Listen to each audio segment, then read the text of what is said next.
Bonsoir à toutes et à tous. Shavua Tov à tous ceux qui sont en Zoom, à tous ceux qui regardent la rediffusion sur YouTube, sur la chaîne de Midreshet Yehuda Manitou. On est très content d'être avec Eliezer Charodotsky. Et j'ai l'impression que c'est un peu le troisième volet, mais tu vas nous dire, tu es resté bloqué à Oslo. Je sais pas ce qui s'est passé chez toi. En tous les cas, le titre que tu as donné, c'est la déclaration d'indépendance du 13 septembre 1993. Berchavod Eliezer. Je tiens à corriger, c'est la déclaration de dépendance. C'est très important. La déclaration de dépendance, c'est-à-dire exactement l'opposé. Et effectivement, tu l'as bien dit, Johan, je suis bloqué à Oslo. Pourquoi? Parce qu'on est tous bloqués à Oslo depuis un peu plus de 30 ans et on n'arrive pas à en sortir. On essaye, on fait des mouvements à droite et à gauche, peut-être avec l'aide de Trump un peu, bien qu'il faut rester un peu sous réserve, mais ça peut être un facteur très, très, très important pour sortir de ce piège invraisemblable. On est encore bloqué au 13 septembre 1993. C'est pas pour rien que j'ai appelé ça la déclaration de dépendance, D-E accent aigu P-E-N, D-A-N-C-E. C'est parce que lorsqu'on regarde et on lit ce qui a été signé dans la déclaration des principes sur la pelouse de la Maison Blanche en septembre 93, eh bien, on voit là-bas un truc sidérant. C'est véritablement, enfin, on va le voir, vous savez, quelque chose, c'est pas pour rien. Ça a pris quelques secondes, je sais pas, une minute pour trouver le titre à notre rencontre, mais je pense que c'est le plus précis, le plus exact, euh, parce qu'il s'agit là-bas de quelque chose de, de, de, de très, très, de très critique qui s'est passé et qui est de l'ordre véritablement du renoncement partiel à ceux que nous avons votés le 5 Iyar Tachar 5708 en 14 mai 1948. On va y revenir. Bref rappel de ce qu'on a vu jusque-là dans nos deux précédentes rencontres. Tout d'abord, la dépréciation de la valeur de la terre. On a vu que le sionisme pouvait être mesuré par la démographie ou par le peuplement de territoire. On a vu que pour finir, le sionisme se mesurait d'abord jusqu'en 67-73, il se mesurait par les deux, c'est-à-dire par la population juive et par le nombre de villes, localités, kibbutzim, yishuvim, sur la terre juive, par les frontières, dans quelle mesure elles étaient larges. Et puis, 73, on a commencé le chemin inverse où on perdait année après année des territoires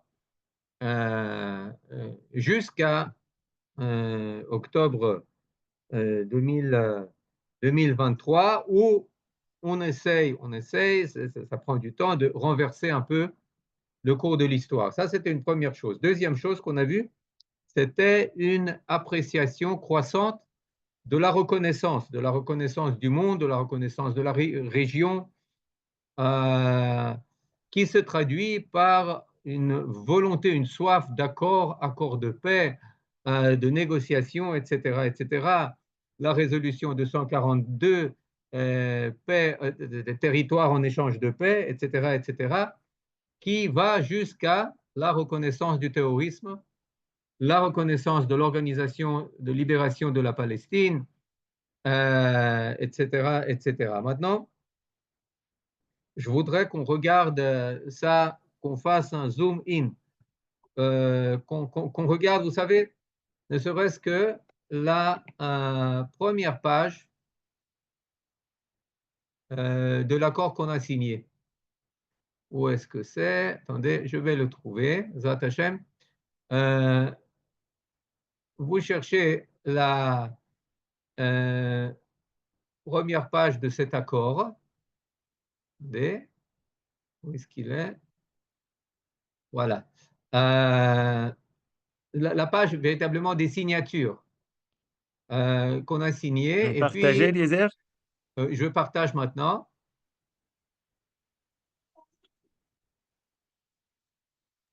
Voilà. Vous voyez cette page. Bon, c'est un peu petit. Je vais essayer, je ne sais pas comment augmenter, comment on faisait. C'est bien. Sinon, tu On fais voit. OK. contrôle avec Alors, ton clavier et avec la molette, tu avances. OK. Tu Mais tournes. sinon, c'est bon.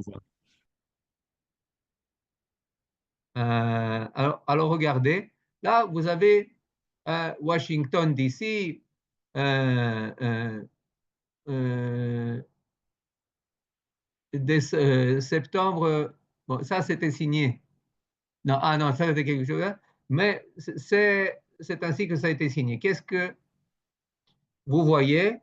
Yitzhak Rabin et Shimon Peres pour le gouvernement de l'État d'Israël. Arafat pour le PLO. Clinton et Warren Christopher, William Clinton et Bill Clinton et Quark pour les États-Unis d'Amérique. Ça, c'est pour la Fédération russe. Ça, c'est Moubarak pour la République d'Égypte. Et ça, c'est pour le Royaume de Jordanie, l'Union européenne et le Royaume de Norvège. Maintenant, dites-moi, s'il vous plaît, quelle différence, est-ce que vous voyez une différence, pas entre les signatures, mais entre l'entité que représentent les signataires, à savoir ce qui est tapé sous la ligne de chaque signature. Est-ce que vous voyez une différence?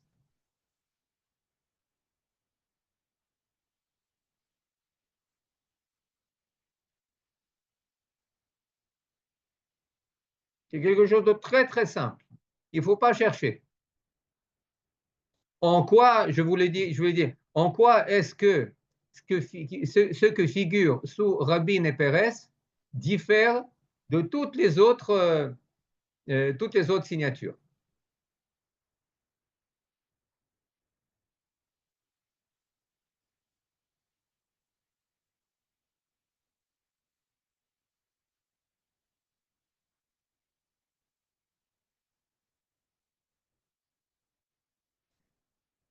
Vous avez des idées? Eh bien, c'est très simple. Qu'est-ce que c'est écrit?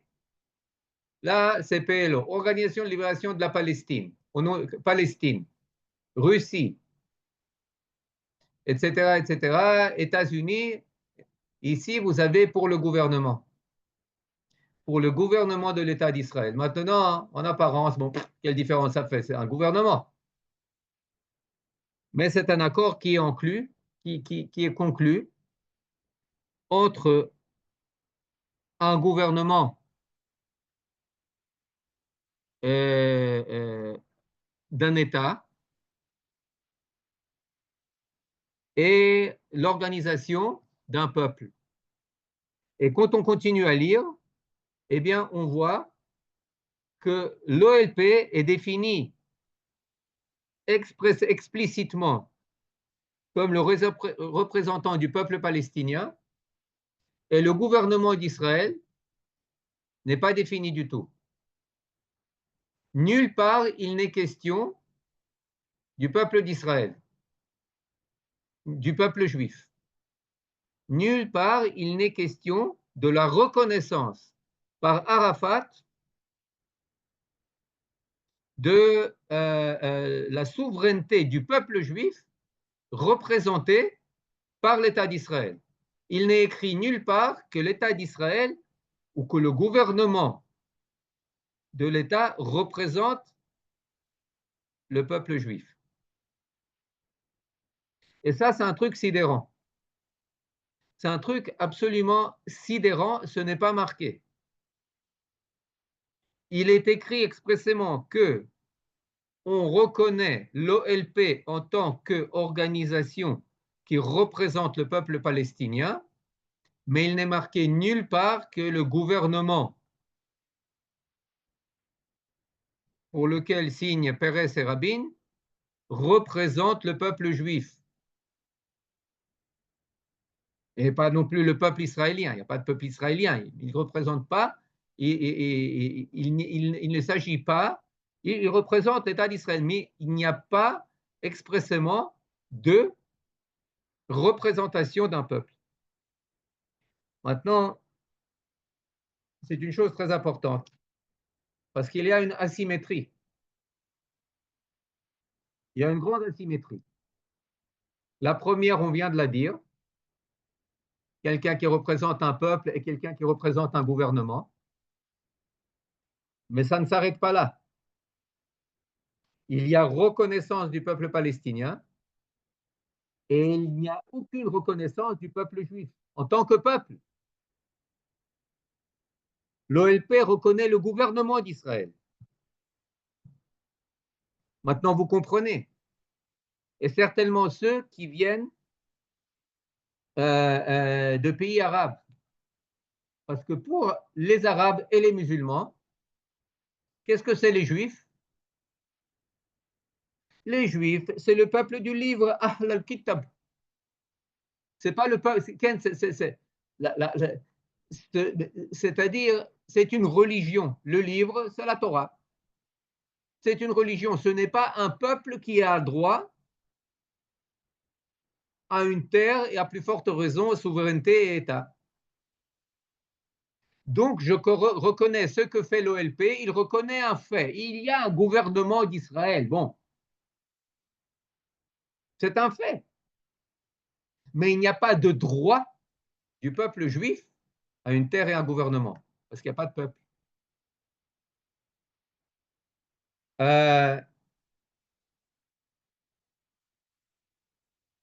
Mais ça ne s'arrête pas là, parce que nous, on a reconnu l'OLP comme représentant. Mais attendez, c'est le seul représentant si vous demandez à ceux qui s'appellent les Palestiniens de Gaza, est-ce qu'ils se reconnaissent dans l'OLP? Déjà à l'époque, déjà en 93. Ben non. Il y en a qui se reconnaissent dans le Hamas, il y en a qui se reconnaissent dans le Front démocratique de libération de la Palestine, il y en a qui se reconnaissent dans le Front populaire de la libération de la Palestine, il y en a qui se reconnaissent dans le djihad islamique. Et toutes ces organisations ne reconnaissent pas l'OLP en tant que représentant du soi-disant peuple palestinien, et sans parler des Arabes de Judée-Samarie qui se reconnaissent, le roi de Jordanie comme le roi, comme le représentant.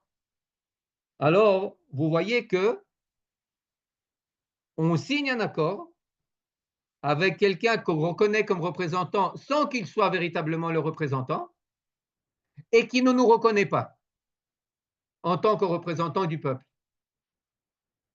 Comprenez? C'est-à-dire, il y a un double mensonge là. On n'est pas reconnu en tant que peuple, on le reconnaît en tant que peuple, en tant que représentant du peuple, mais il y a une demi-douzaine d'autres représentants. Vous comprenez? C'est-à-dire que nous qui sommes le seul représentant du peuple juif, on n'est pas reconnu, et eux qui sont un des 12 représentants du peuple soi-disant palestinien, on le reconnaît. Et ça, c'est au niveau de principe. On parle de déclaration de principe. C'est uniquement au niveau de principe. Maintenant, ça porte à conséquence. Ça porte à conséquence pratique au niveau des faits, pas des principes. Pourquoi? Pour deux raisons, au minimum. Quelles sont ces deux raisons?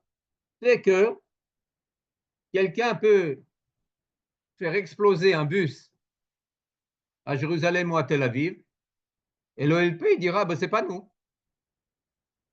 C'est pas nous, c'est le Hamas, c'est le djihad. Quelqu'un peut assassiner un ministre du gouvernement d'Israël, et l'OLP dira, ben, c'est pas nous. C'est le Front populaire, c'est le Front démocratique. C'est pas nous. Ça, c'est une première chose. C'est-à-dire, ils se déresponsabilisent dès l'origine. Oui, oui, bien sûr, on est représentant. Ah, mais il y a d'autres représentants. Quand quelque chose saute, quand quelque chose explose, ah ben, c'est pas nous. Ah, ça veut dire qu'il y a d'autres représentants qui ne sont pas d'accord avec vous, qui veulent faire tout sauter. Et puis, il y a une autre chose. L'organisation, ce n'est pas un État. Donc, qu'est-ce que ça veut dire? Elle n'est pas sujette au droit international. C'est seulement les États qui sont sujets au droit international. Des organisations de libération, il y en a plein. Elles ne sont pas sujettes au droit international. Il n'a pas prise sur eux. Vous comprenez? Et ça, c'est une chose très importante qui est là dès l'origine. Dès l'origine, on signe quelque chose qui donne des droits en nous privant de droits. Maintenant, pratiquement personne n'y fait attention à l'origine. Pratiquement personne. Au contraire, on est en train de festoyer. C'est l'euphorie. Comme l'écrit Yaron London, journaliste, publiciste de gauche, il dit « Les thèses de Meretz, du parti Meretz, vous vous rappelez, c'est un parti qui existait un certain temps, et qui réunissait trois partis, Mapam, Ratz, Shinui, Meretz, eh bien, ces thèses ont triomphé sur, ouvrons les guillemets, les Palestiniens n'existent pas, de Golda Meir, fermez les guillemets. On le sait, dans les années 70, Golda Meir, chaque fois qu'on lui posait la question sur le problème palestinien, elle répondait « Palestinien, c'est moi qui avais le passeport palestinien jusqu'en 1948. C'est un peuple qui n'existe pas. » Elle avait raison. Nathan Alterman, encore quelques années avant, le grand poète d'Israël, après Chaim Nachman Bialik, disait « Du moment qu'on reconnaît l'existence d'un peuple palestinien, on prive le peuple juif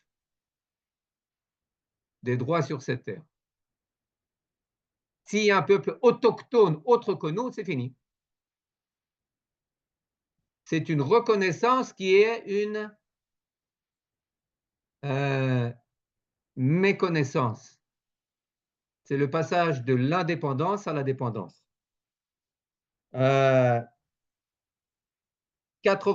septembre 93, c'est un nouvel esprit du temps, un nouveau Zeitgeist qui s'empare des esprits, qui s'empare avant tout du parti travailliste, mais pas seulement, d'une grande partie du pays.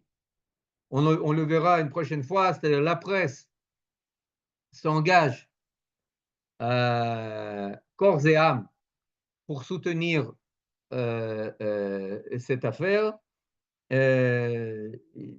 Énormément de pétitions de généraux qui se disent, oui, les 36 généraux, chiffre symbolique, Lamedvav Generalim, qui soutiennent Oslo, etc., etc. C'est-à-dire, mais là maintenant, si on prend un peu de perspective historique, eh bien on voit, qu'est-ce que c'est le sionisme? Le sionisme politique, vu que là on parle de politique, le sionisme politique a commencé avec le livre de Herzl, l'État juif, et où il parle d'une solution politique au problème du peuple juif. Et il ouvre le premier congrès sioniste à Bâle en 1897, en août 1897, avec la phrase « Nous sommes un peuple un ». En apparence, rien de nouveau. Mais après la Révolution française et l'extension de ces principes à une majeure partie des États de l'Europe de l'Ouest et du Centre, où on octroie tout aux Juifs en tant qu'individus, mais rien en tant que peuple, où l'Europe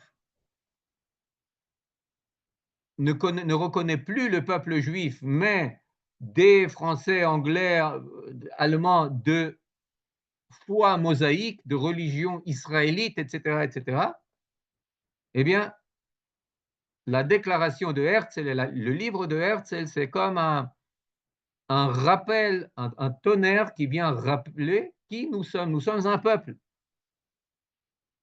La déclaration d'indépendance d'Israël, elle parle du droit du peuple juif. C'est en Eretz Israël que le peuple juif a vu jour. C'est en Eretz Israël que le peuple juif a créé ses plus grands livres des prophètes, etc. C'est en terre d'Israël qu'on a combattu avec les brigades juives. C'est le peuple juif, peuple juif, peuple juif, peuple juif. C'est-à-dire les déclarations qui ont marqué le retour d'Israël sur sa terre étaient toutes émises au nom du peuple juif. De l'État juif jusqu'à là et du Congrès sioniste, dont le but était de donner un État reconnu par le droit international au peuple juif sur la terre d'Israël.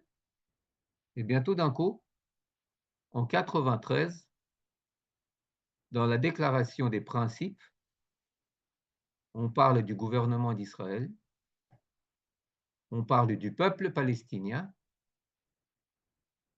on parle de l'Organisation de la libération de la Palestine comme représentant du peuple palestinien, on reconnaît ses droits. Le grand absent, c'est le peuple juif. Et ça, c'est ce qu'on appelle en hébreu Zir'ei Aporanut, les graines du mal, les graines de la catastrophe à venir. Parce qu'au niveau du principe, sans peut-être y prêter attention, on a renoncé à la source de notre droit, à notre État et notre terre.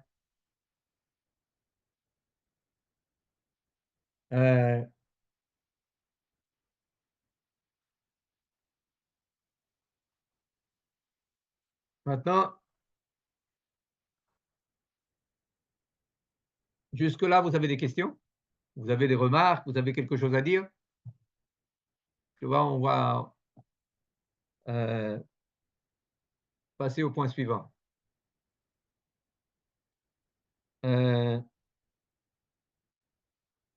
Maintenant, qui est-ce qui a signé? Il était là sur la pelouse, le seul à ne pas applaudir. Qui était la seule personne à ne pas applaudir sur la pelouse de la signature de ce traité à Washington? C'était Rabin. C'était toi. Ah non, c'était Rabin, Yitzhak Rabin. Il n'applaudissait pas. Quand tout le monde parlait, comme Arafat parlait, c'était des ovations qui étaient différentes, qui étaient chantées à Arafat, à Abou Mazen qui était déjà là-bas, etc. Lui, il se tenait de côté, amer, sans etc. Alors, qu'est-ce qui s'est passé? On l'a déjà vu la dernière fois, on lui a forcé la main. On lui a forcé la main pour deux raisons. Il avait peur d'un putsch dans le Parti travailliste. Pourquoi? Parce que on l'a vu il y a un mois et demi, je m'excuse de l'intervalle d'un mois, etc., pour des raisons, pour d'autres raisons. Mais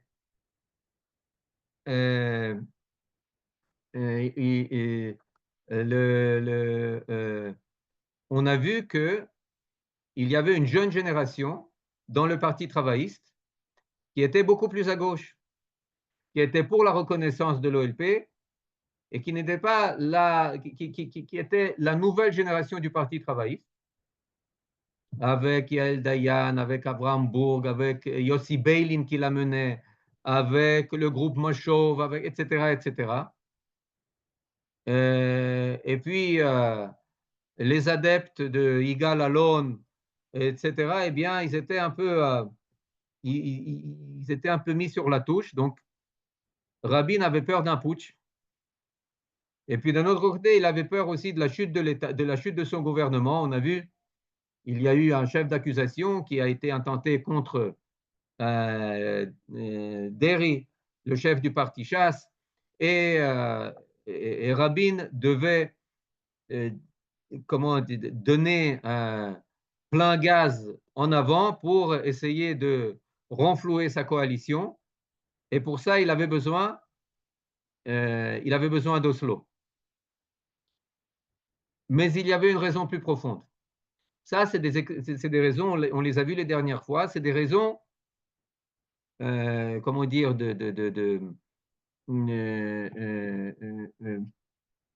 peut-être accidentelles, un peu, qui permettent de louvoyer et d'arriver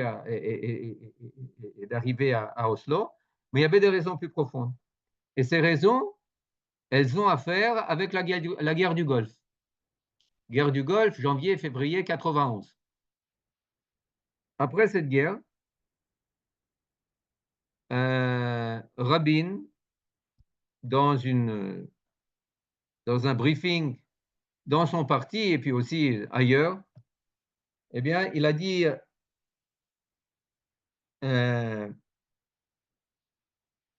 la chose suivante, c'est que Tzal n'a plus la capacité de faire face au danger des missiles balistiques. On se rappelle, on a été attaqué par les Scad de Bagdad, de l'Irak. On n'avait pas la technique. Les patriotes, ce n'était pas l'idéal. On n'a pas la technique. Tzal n'a pas la technique. C'est d'ailleurs les Américains qui nous ont menés ici, les patriotes. Mais plus que cela, ce n'est pas seulement que Tzal n'a plus la capacité, mais c'est le peuple qui manque de volonté. Le peuple est fatigué. Il en a marre de la guerre. Ce qui nous force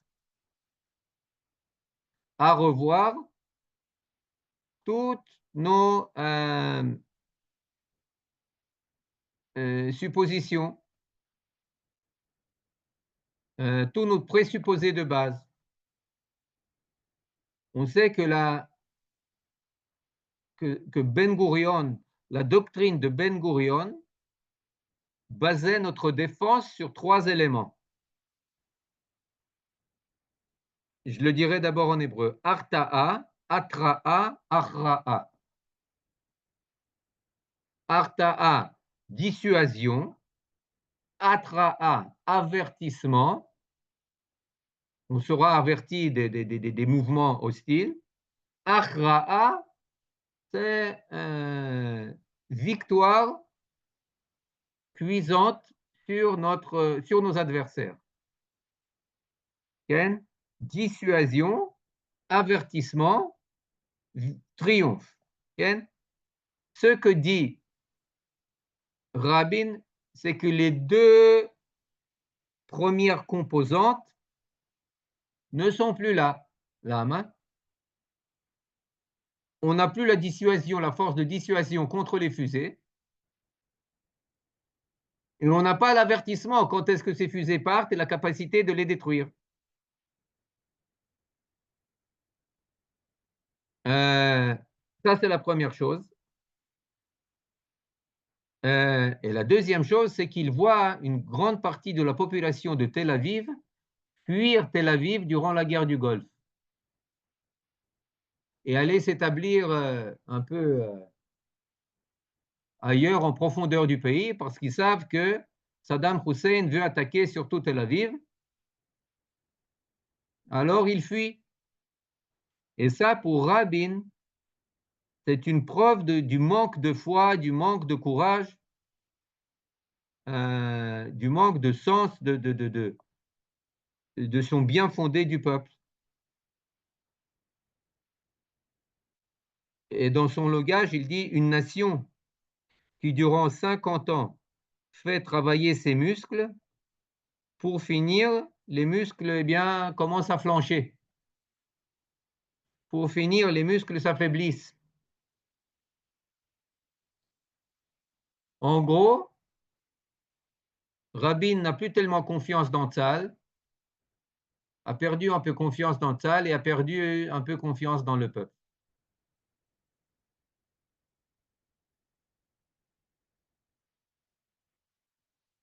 Encore une fois, on voit que le problème, c'est le rapport au peuple. Dans la déclaration, tu n'en parles pas. Et dans ton acquiescement à Oslo, eh bien, tu le motives par la faiblesse du peuple. On se tourne vers le discours de Rabin lors de la signature.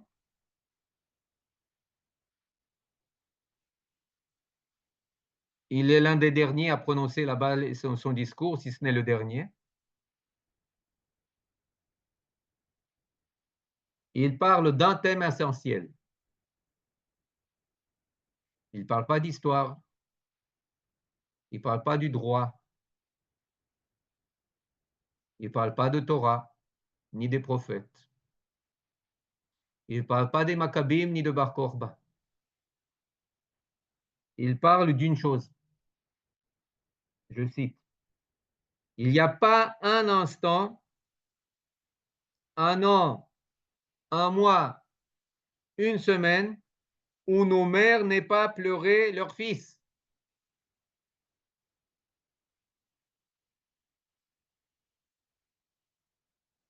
Nous, qui ne pouvons regarder dans les yeux les parents de nos camarades tombés au combat, nous venons vous dire assez de sang, assez de larmes, assez de guerre.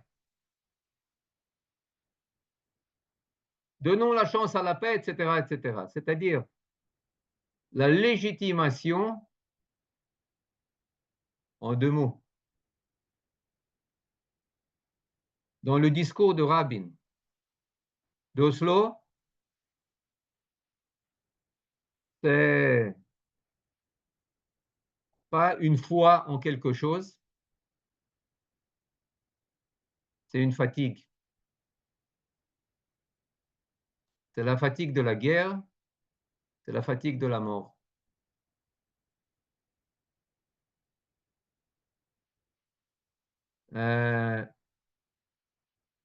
C'est un discours qui est entièrement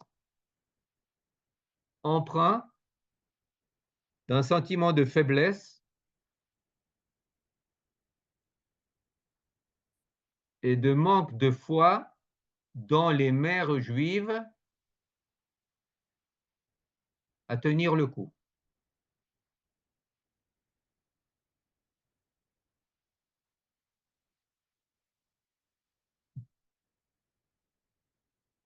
Et vous comprenez, c'est même pas, si on comprend bien, ce n'est pas une position idéologique que présente Rabin. C'est une position d'état d'esprit. C'est un état d'esprit, un état de faiblesse, un état de ras-le-bol, un état, bon, il y en a assez, quoi. Et de là découle toute l'idéologie. No more war, no more bloodshed, bla bla bla bla bla bla.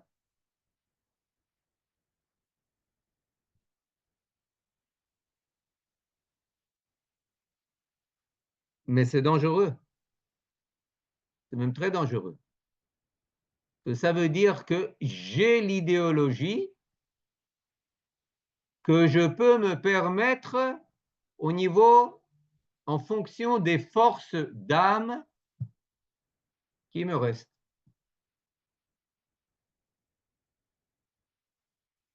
Mon état d'esprit ne me permet pas autre chose. Vous comprenez ce que ça veut dire? Même si vous me prouvez qu'autre chose est plus valable et ce que j'ai choisi ne vaut rien, eh bien, non. Pourquoi? Parce que je n'ai pas l'argent pour acheter autre chose. Je n'ai pas les forces d'âme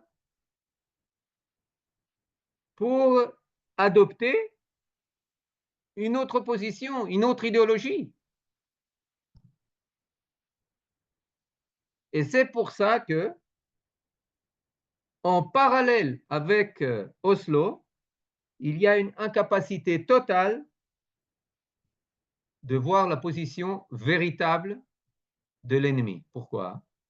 Parce que le même jour, le jour de la déclaration, le 13 septembre 93, sur la télévision jordanienne, qui est la Al Jazeera de l'époque, qui est vue par tous les habitants arabes de Judée, Samarie, Gaza, Arafat enregistre un message en arabe où il dit Oslo n'est rien d'autre que la réalisation du plan par étape de destruction d'Israël.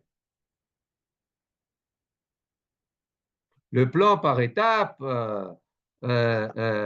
inspiré par Neguib Bourguiba, etc., etc., 74, Tunis et compagnie.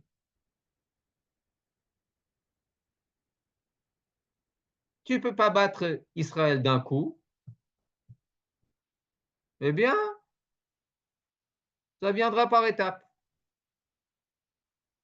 Quelques jours après, dans les journaux arabes de Jérusalem, il publie une interview où il dit Oslo n'est rien d'autre que le plan de lutte, révolution, il appelle à révolution jusqu'au triomphe dans Jérusalem libérée.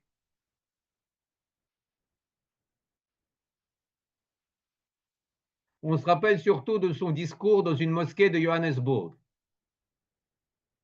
Vous vous rappelez? Qui est révélé par Benny Begin, où il parle de la paix de Hudaybeh, de l'accord que Muhammad a conclu avec la ville de Mecca, avec la tribu de Quraysh pour 10 ans et qu'il a enfreint après 2 ans, dès qu'il a eu les forces nécessaires pour conquérir Mecque, alors qu'il venait de Médine. Ça, c'est venu plus tard. Mais il y avait, dès le début, le jour même de la signature, une déclaration d'Arafat qui disait « Ce que je signe ne vaut rien ». C'est que la première étape de la réalisation du plan d'extermination par étapes.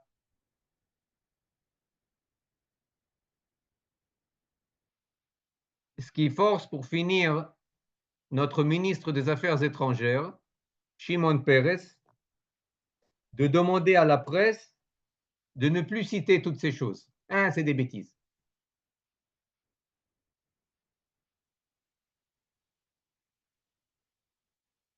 Ce n'est pas ce qui va... ne me dérangez pas avec des faits, avec des citations, j'ai ma théorie, j'ai ma doctrine.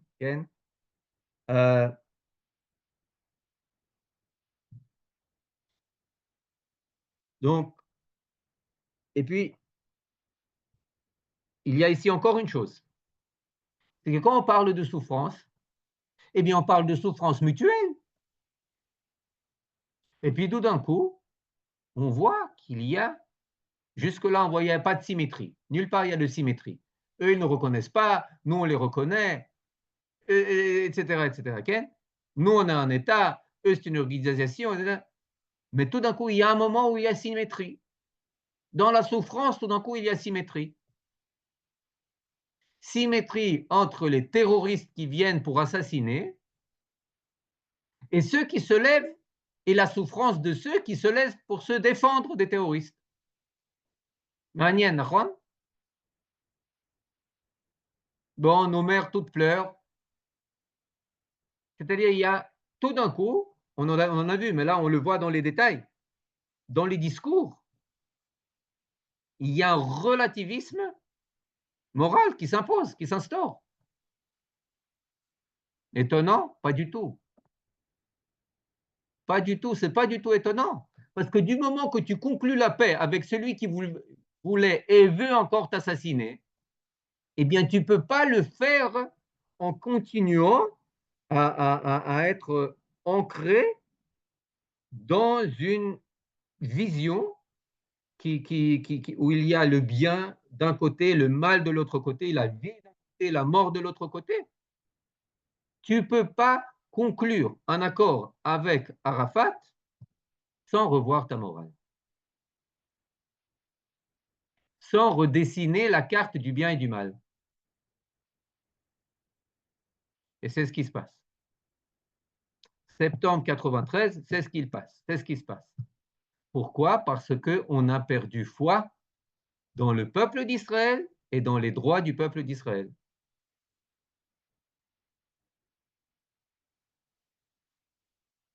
Ce n'est pas pour rien que j'ai choisi le titre de déclaration de dépendance d'Israël. Tout d'un coup, on devient dépendant d'un peuple qui n'est pas peuple, d'une morale complètement erronée,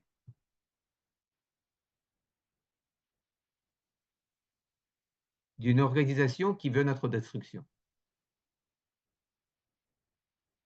On va le voir comme sa corruption, sa vision, va, comme une maladie, se greffer sur les cellules vives du corps juif et petit à petit les rendre malades.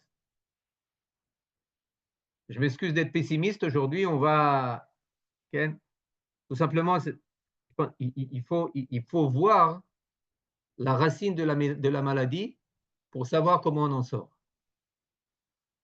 Ken, je pense que le regain de foi dans le peuple juif qui est sans précédent dans les dernières décennies, qu'on voit cette dernière année et demie, eh bien, c'est un début de rectification, de retour à la vie et à la santé. Et une morale qui est saine. Maintenant, encore quelques mots. Je reviens, c'est le seul endroit où on peut plus ou moins librement discuter du pour et du contre d'Oslo, ce n'est pas la presse, ce n'est pas ce qu'on appelle l'establishment. Tout le monde est happé par la pseudo-euphorie qui enveloppe un peu l'atmosphère générale, qui remplit l'atmosphère générale. Le seul endroit où ça peut discuter, c'est à la Knesset.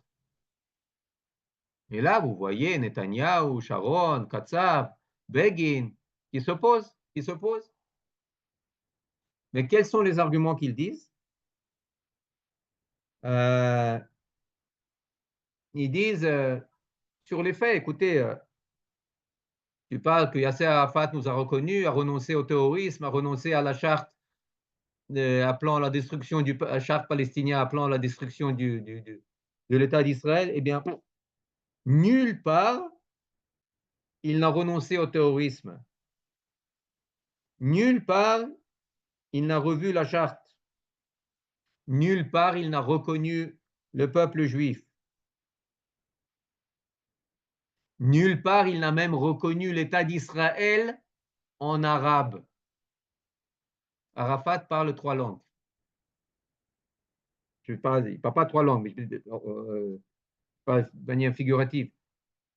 En anglais, il dit quelque chose qui veut être entendu par le monde occidental, la paix des braves, les droits à l'autodétermination, droits de l'homme, liberté, etc. En arabe, il dit ce qui veut être entendu par le monde arabe et musulman. Je suis Salah al-Din, c'est la destruction par étapes, toute Jérusalem va être libérée, etc., etc. Et en hébreu, il dit ce qu'on veut être, nous, ce qu'on veut entendre. Finir le sang, finir la détresse, finir la souffrance. Mais même l'opposition, elle ne s'oppose pas au niveau de principe. Mais il dit au niveau pratique, ça ne va pas marcher.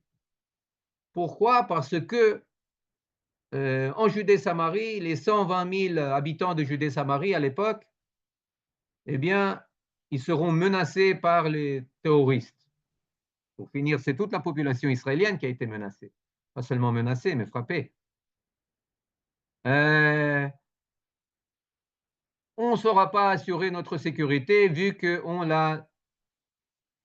on nous donne la responsabilité à la police arabe, etc., etc.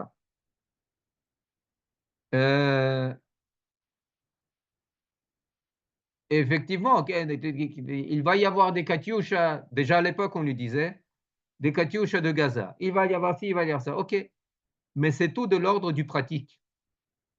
Personne ne parle de l'ordre des principes. Il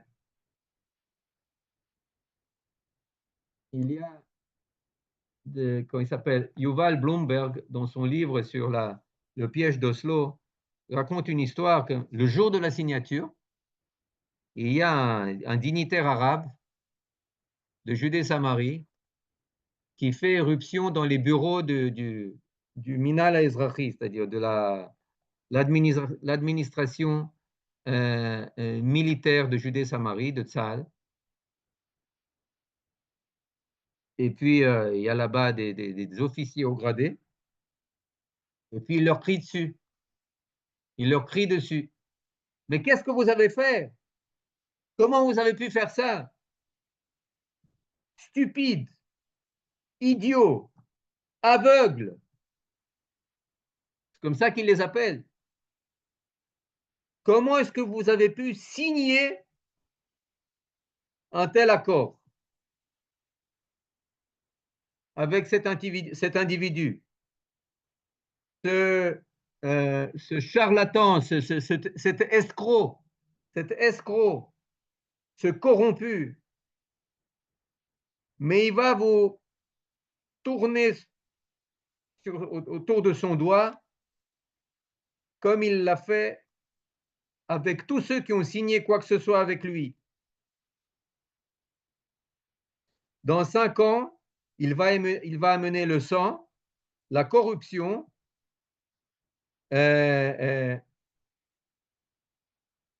jusqu'à la porte de votre maison. Et entre-temps, il va annihiler aussi nos espoirs à nous, les Arabes de Judée-Samarie. Ça, c'est un arabe, dignitaire arabe de Judée-Samarie qui savait de quoi il parlait. Mais encore une fois, on n'avait pas la force de l'entendre. Bon, on passe aux questions. Je regarde ce que vous avez écrit.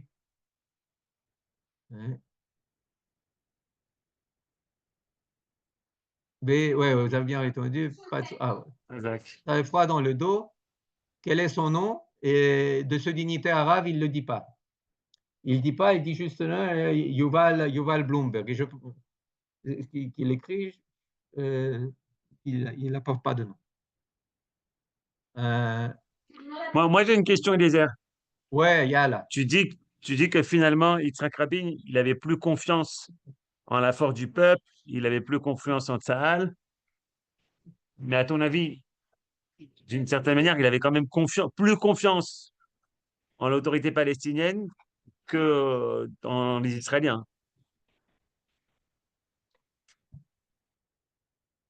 C'est à Rabin qu'appartient la formule sans bagatz, c'est-à-dire sans haute cour de justice et sans B'Tselem. L'association pour les droits de l'homme, soi-disant en Judée, Samarie, Gaza, est contre l'État d'Israël. C'est-à-dire, ils pensaient que Arafat, en tant que tyran, eh bien, ne sera pas limité dans les actions qu'il prendrait contre ses citoyens. Chose intéressante, dans les accords prévoyaient des élections démocratiques dans l'autorité palestinienne, soi-disant, 9 mois après la signature des accords. On a vu ce que ça a donné, et on a vu que de fait, Rabin, Peres et compagnie misaient sur l'autorité, pas dans le sens institution, mais sur l'autoritarisme des gouvernements, croyant que, ayant beaucoup à perdre, eh bien, ils mettraient en lisière tous leurs opposants. Est-ce qu'il y croyait? Est-ce que Rabin y croyait vraiment, ou à quel pourcentage? Je ne sais pas.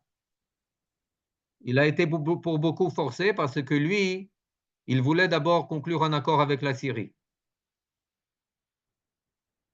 Ça n'a pas marché. Alors il a dû basculer sur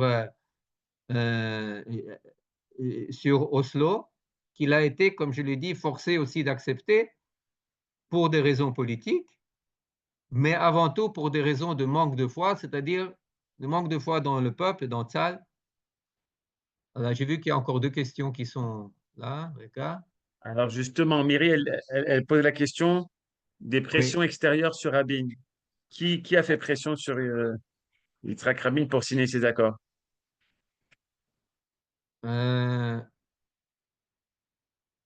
Pour finir, c'était une pression avant tout de l'intérieur. Parce que les Américains, eux, ils jouaient la carte des négociations de Madrid. Et c'est seulement quand les négociations secrètes de Oslo ont commencé comment dire, à se développer que Warren Christopher, le secrétaire d'État, a été impliqué et il a dit, bon, bah, si vous voulez, voilà.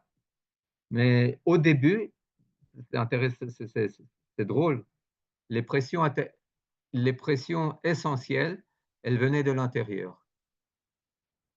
Naturellement, après, ça a changé. Et du moment que ça a été choisi comme la voie royale dans les négociations et dans les accords, eh bien, la pression, eh bien, elle a été exercée dans ce sens. Mais au début, non. Et après, Rega, il y a encore des questions.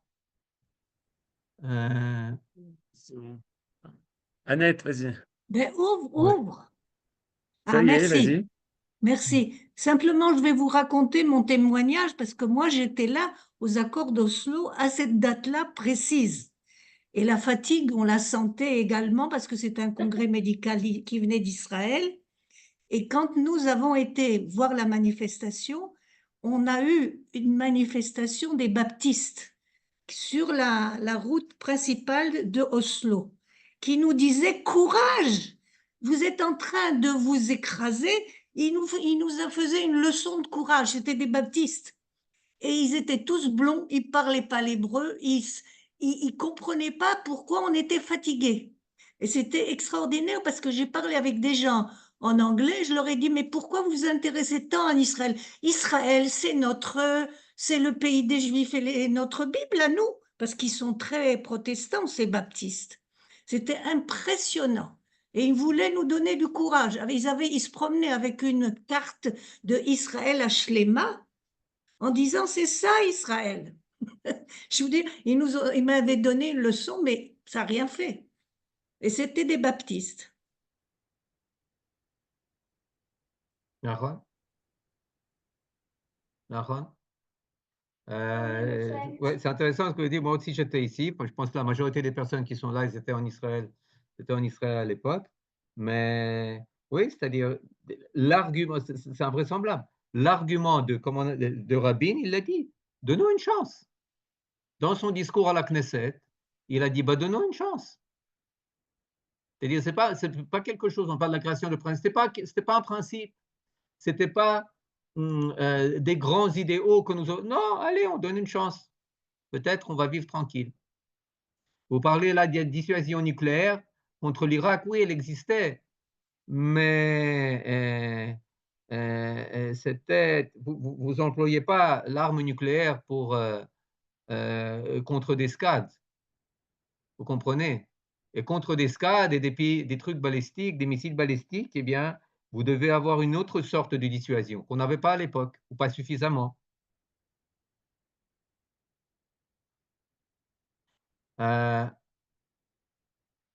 Voilà. D'autres questions? D'autres Ouvrez, commentaires? ouvrez les micros, chers amis. Oui.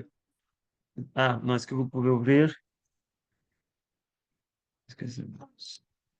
Voilà, vous pouvez ouvrir les micros et poser vos questions de vive voix, c'est plus sympathique.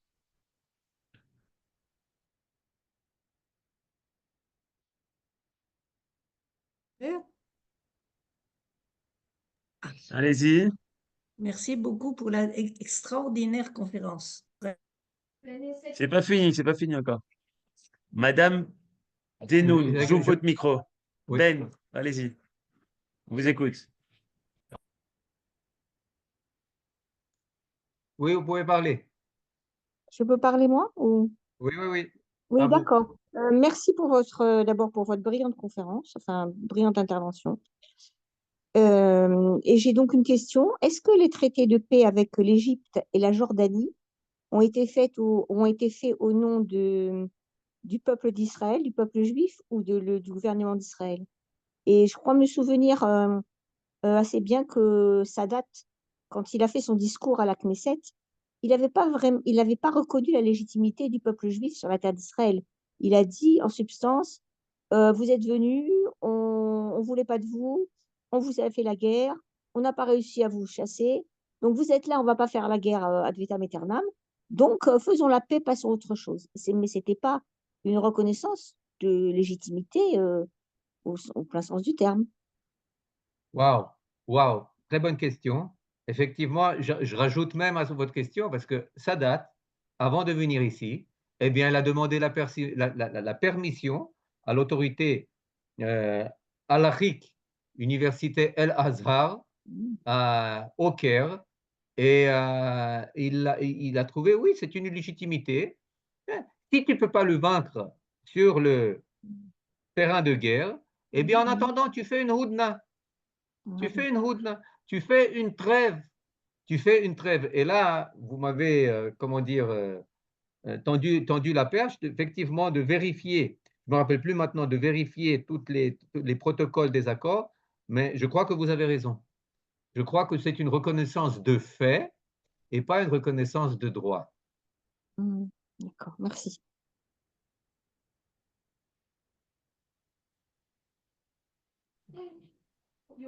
D'autres personnes qui veulent prendre la parole? Oui, Nicole, je crois. Deuxième cours en même temps.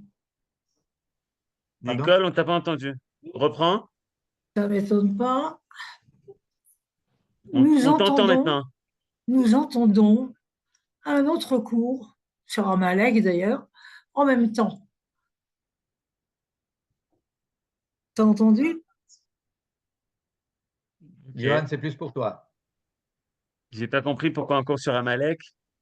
Mais bon. C'est le Rav Ouziel qui parle en même temps que vous. Non, c'est une replay. Nicole, il faut que tu coupes. Désolé. Est-ce qu'il y a d'autres Ouais. questions, des réactions?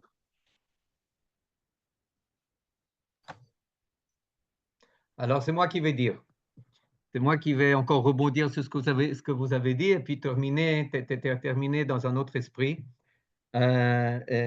je pense qu'il faut prendre le côté salutaire de ce que j'ai essayé de dire. C'est, j'essaie de revenir aux sources de Oslo. C'est des sources qui sont très souvent cachées.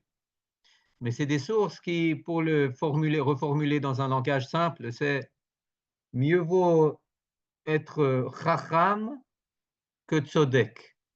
Adif liot chacham mitzodek. Mieux vaut être sage que dans son bon droit. C'est-à-dire, si on doit, pour signer les accords, eh bien, laisser de côté le peuple juif, sa souveraineté, la terre d'Israël, eh bien, peu importe, de toute façon, on est fort, on a une armée, les autres, ils sont faibles, ils viennent d'être battus à plate couture après le défaite de Saddam Hussein, mais qui ils sont? On les ramène, etc., etc. Eh bien non. Eh bien non, il faut toujours savoir que les circonstances, elles sont temporaires et les principes, ils sont éternels. Et si tu renonces à un principe, eh bien c'est très difficile de revenir dessus, très difficile. Mais c'est ce qu'on doit faire. C'est ce qu'on doit faire. Maintenant, comment est-ce qu'on le fait? Eh bien, redonner force à ces éléments cœur de notre identité auxquels on a renoncé à Oslo, à savoir le peuple juif en tant que peuple, en tant qu'entité nationale politique, première chose, et puis le peuple juif, avoir foi dans ce peuple juif, avoir foi dans ce peuple juif, et c'est, je crois, ce à quoi nous pousse la réalité d'aujourd'hui, plus que jamais, et c'est ce qui, et on se trouve, et c'est une chose importante, on se trouve une génération après. Il y a un passage générationnel, une génération qui est pas seulement prête, mais qui est désireuse d'entendre ce discours de renaissance, d'entendre ce discours de risorgimento, comme on dit, du peuple juif dans son bon droit, dans son identité et dans sa pleine foi en soi, en ses forces, en son droit et en son avenir. J'ai une autre. Oui, bien sûr. Je peux demander une dernière chose. Madame Est-ce que vous pensez justement par rapport à ce que vous venez de dire, et vous aviez déjà fait allusion à cela précédemment, il me semble. Est-ce que vous pensez que Oslo est, à part pour certains, derrière nous et qu'il y a une prise de conscience maintenant de son identité, je me rappelle la première fois qu'a été déclarée la mort d'Oslo par quelqu'un de gauche, c'était Ehud Yahari à la deuxième chaîne de la télévision avec ce qu'on appelle Chomat Magen, l'opération mur de défense, avec la guerre d'Oslo, Intifada el-Aqsa, qui a été déclarée à Rosh Hashanah 2000. Et depuis, effectivement, s'il y a des efforts, c'est de respiration artificielle pour Oslo, mais tout le monde est plus ou moins conscient qu'au niveau des faits, c'est quelque chose qui ne tient plus la route, plus du tout la route. Maintenant, où est-ce qu'il y a problème? Où est-ce que le bas blesse encore? C'est au niveau de la conception, au niveau du paradigme, où on n'a pas encore eu jusque-là le courage de dire, ben, écoutez, finita la commedia, on passe à un autre film. On passe à un autre film. Et ça, effectivement, les thèses qui soutenaient Oslo, eh bien, elles ont survécu jusqu'à nos jours. Même si on ne croit plus à la paix, même si on ne croit plus aux Palestiniens, etc., etc. Mais peut-être, alors il n'y aura pas la paix, il y aura un statu quo. De toute façon, il n'y a rien de pire qu'occuper des territoires. Eh bien, je pense que, je veux croire qu'aujourd'hui, eh bien, ça aussi, ça va changer. C'est-à-dire qu'on doit assumer notre identité, assumer notre terre, et assumer ce qu'on est, et au plus haut niveau, assumer notre alliance. Merci infiniment. Merci à vous. Toda rabba. Bשורות tovot. On se Merci. revoit, Bezrat Hashem, pas dans un mois et demi, mais peut-être dans 2 semaines, 3 semaines. Hein.